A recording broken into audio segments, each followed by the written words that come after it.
Hi, I'm Katie Ziskind. I own Wisdom Within Counseling and Coaching. You can book a free phone consultation to work with myself or another one of the marriage and intimacy specialists on my team at wisdomwithinct.com. This video is all about sex drive and desire.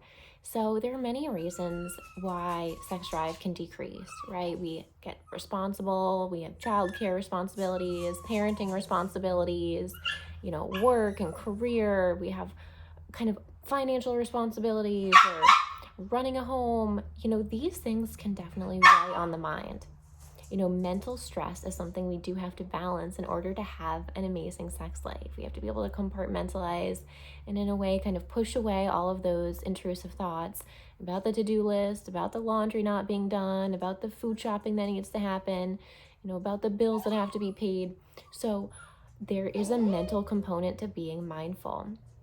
So, practicing things like meditation, body scans, progressive muscle relaxations, and regular kind of skills that build internal self awareness can be very helpful in managing stress.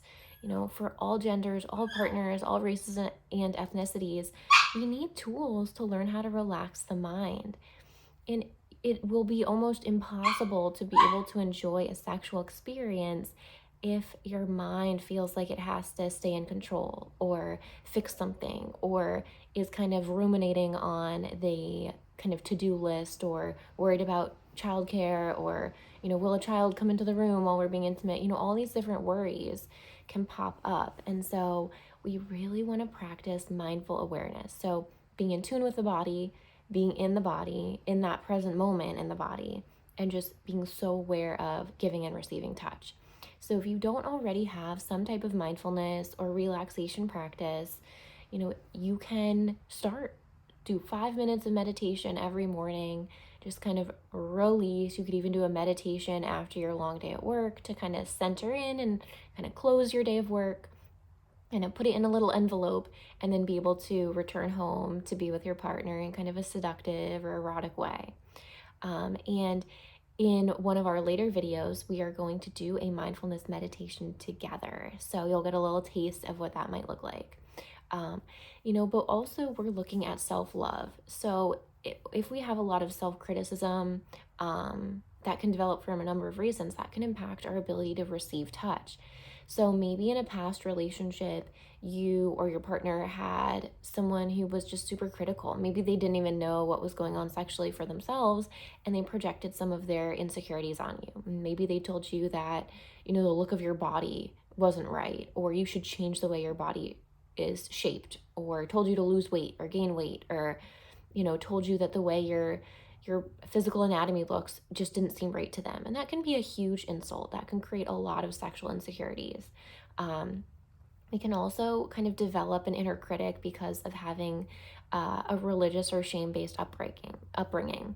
Now, I'm not saying all religious upbringings are like this, but if you felt shamed for being sexual as a teenager or wanting to explore your sexuality or your sexual orientation, that is something you might be carrying. Oftentimes growing up, our caregivers and parents are not giving us sex positive conversations. We're not learning about consent at a young age. Oftentimes, if we do experience sexual trauma, unwanted touch, or abuse, it's swept under the rug. We're told that it was our fault. We were blamed because we were being, too promiscuous, or we were blamed because we were just being too distracting.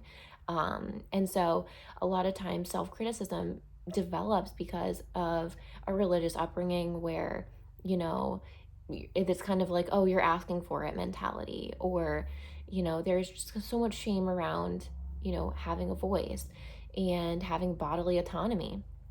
So if you notice that you have a lot of self-criticism, maybe a partner in the past told you that the smell of your, vaginal fluid was awful or smelled bad or you tasted bad, like that can be very traumatic and you can carry that for a long time. And, it's more common than you realize. So part of what I'm speaking to is like normalizing that, you may have been hurt by someone you wanted to compliment you or someone that, when you were in a vulnerable sexual position, you may have been hurt emotionally or physically, and received some type of unwanted, insult or unwanted criticism or unwanted touch. And that is carried. Kind of, we're carrying this backpack, an invisible backpack. It's filled with rocks, really heavy rocks, and we're carrying this into our sexual experiences, into our intimate relationships. And so part of this course is to gently unload those rocks and look at each rock and see if we can kind of lighten that load a little bit. So if you find yourself being critical, or there's kind of this insecure, doubtful voice, for whatever reason, start practicing self-love skills, use positive self-talk, use positive affirmations. We have to be our own best friend. First and foremost, we have to be the primary caretaker of our own emotions, to be loving to ourselves. And we do grow self-love within a relationship with a trusted partner, right?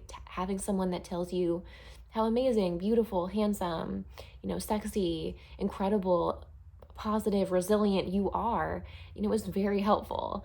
I'm not saying it's entirely on you, but having positive self-talk is going to help in a sexual experience.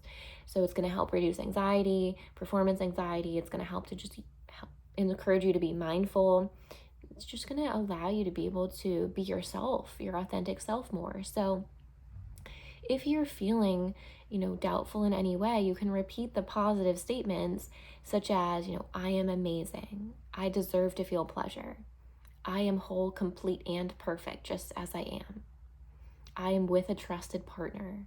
I am safe in this moment. I am safe to be me. I'm being my own best friend through all walks of life.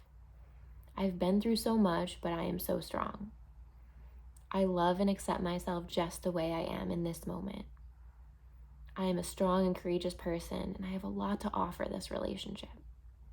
Right? So hearing those just might feel good about yourself, like a little bit more warm and fuzzy. And so being able to say those the first moment you hear a limiting belief or a critical belief in your mind will help you, not only be able to push away that inner critic, but embrace and, encourage kind of this mind-body connection. So I hope you enjoy the self-love activity that is included in this module. It's very important to shower ourselves with love, affection, and acceptance in order to have a positive, intimate life with a partner.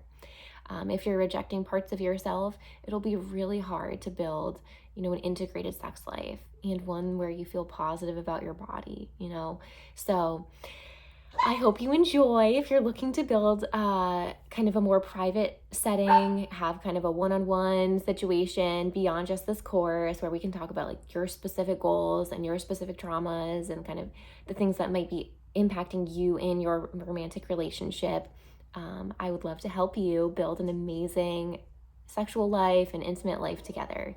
You can book your free phone consult at wisdomwithinct.com.